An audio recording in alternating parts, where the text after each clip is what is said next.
வணக்கம் and welcome to Celine Royce lifestyle. எல்லோரும் எப்படி இருக்கிறீங்க? நான் ரொம்ப நல்லா இருக்கிறேங்க. நீங்கள் எல்லாருமே ரொம்ப நல்லா இருப்பீங்க அப்படின்னு நம்புகிறேன். இன்றைக்கி நம்ம பார்க்க போகிற இடம் என்னென்னா, டெல்லியில் இருக்கிற பிர்லா மந்திர்.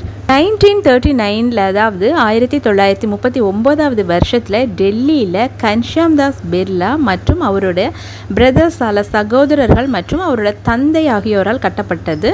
இந்த கோயில் ரொம்ப முக்கியமான ஒரு இடம். டெல்லியில் நீங்கள் கட்டாயம் பார்க்க வேண்டிய ஒரு இடம்.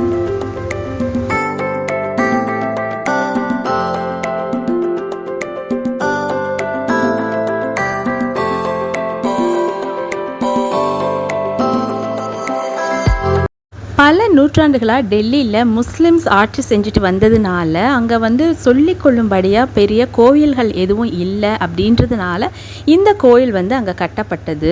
பிர்லா குடும்பத்தினர் முதலாக கட்டினது டெல்லியில் இருக்கிற இந்த பிர்லா மந்திருங்க. இது லக்ஷ்மி நாராயணன் கோயில் அப்படின்னு சொல்லுவாங்க. பிர்லா மந்திரோட வாசலில் நம்ம நம்மளோட கார் வெஹிக்கிள்ஸ் நிறுத்துறதுக்கு அலோவ் பண்ண மாட்டாங்க. ஸோ நம்ம என்ன பண்ணணும் அப்படின்னா, அந்த மெயின் ரோடில் போயிட்டு ஆப்போசிட் சைடில் இறங்கிட்டு அங்கேருந்து ஒரு சப்வே இருக்குது. அந்த சப்வே வழியாக நம்ம க்ராஸ் பண்ணி இந்த கோவிலுக்கு வரணும். இப்போ இந்த சப்வே தான் நீங்கள் பார்த்துட்ருக்கீங்க. ஸோ இதில் ஏறி நீங்கள் அந்த கோவில் பக்கத்துக்கு வரணும். இந்த கோயிலோட ஆர்கிடெக்சர் ரொம்ப அழகாக இருக்குங்க. நம்ம ஊரில் இருக்கிற கோவில் வடிவமைப்புக்கும் கோவில்களோட வடிவமைப்புக்கும் இதுக்கும் ஒரு பெரிய டிஃப்ரென்ஸ் தெரியுது. பார்த்திங்களா, நம்ம ஊரில் இருக்கிற மாதிரியான, தமிழ்நாட்டில் இருக்கிற மாதிரியான கோபுரங்கள் அமைப்பு இங்கே இல்லை. இங்கே வேறு மாதிரி இருக்குது.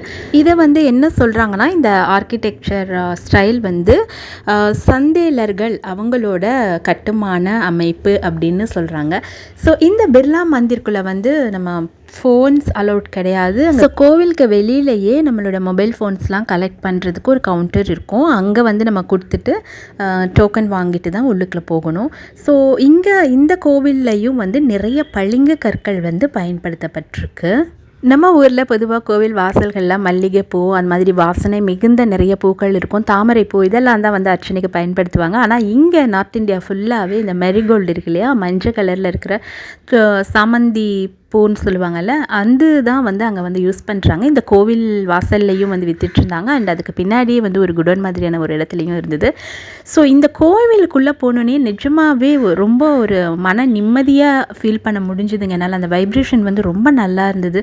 அண்ட் என்ன நினச்சாரோ தெரியல, அங்கேருந்து அர்ச்சகர் கேட்காமலேயே எனக்கும் குழந்தைக்கும் இதெல்லாம் தலையில் அந்த ஒரு பிளஸ்ட் துணிலாம் போட்டு விட்டாங்க.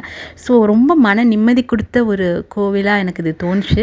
கண்டிப்பாக நீங்களும் முடிஞ்ச போயிட்டு வாங்க. இந்த இடத்தாங்க சொன்னாங்க, குடன் மாதிரி இருக்குது பார்த்தீங்களா, நிறைய பூலாம் போட்டு வச்சுருக்காங்களா. இந்த பாப்பா என்ன நினச்சது தெரியல, நான் பார்த்து ரொம்ப நேரமாக சிரிச்சுட்டு பேசிட்டு அப்படிலாம் இருந்தது. ஸோ இந்த வீடியோ உங்களுக்கு ரொம்ப பிடிச்சிருக்குன்னு நினைக்கிறேன். இன்னொரு இன்ட்ரெஸ்டிங்கான வீடியோவில் உங்களை சந்திக்கும் வரை tata bye bye, see you and take care.